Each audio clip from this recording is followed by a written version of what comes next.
احلى واسرع اكلة. جبت ب10 جنيه فطيرة من الفرن، نزلت عليها بالاسبريد الطبيعي من ريماسلاند. بجد حكاية وروعة. ونشوف الجمال الخطير، الروعة كتير. يا سلام على الجمال بجد. شايفين الشكل الخطير؟ يا سلام على الجمال بجد، يا سلام على الجمال بجد. دوق كده الطعم. بسم الله الرحمن الرحيم.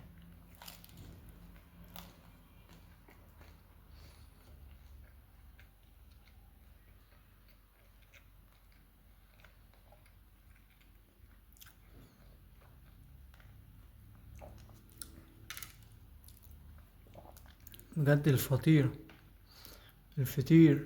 الخطير بالسبريد الطبيعي من ريماسلاند بجد روعة وحكاية. أكلة سهلة وسريعة وبسيطة وبجد خطيرة. جربوها هتعجبكم جدا. ويا سلام على الباز الجامد ده من السبريد.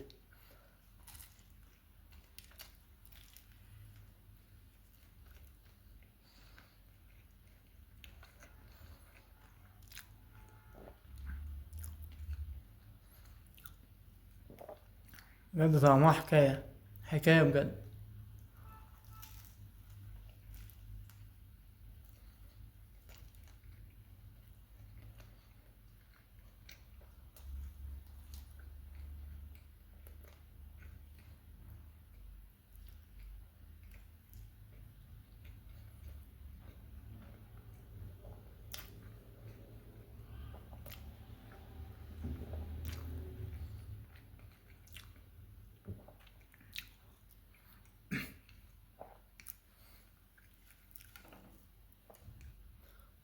جربوا فطيرة السبريد الطبيعي، ومستني رأيكم بعد ما تجربوها في الكومنتات.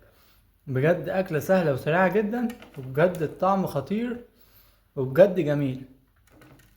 فطيرة السبريد الطبيعي لو جربتوها بجد هتحبوها.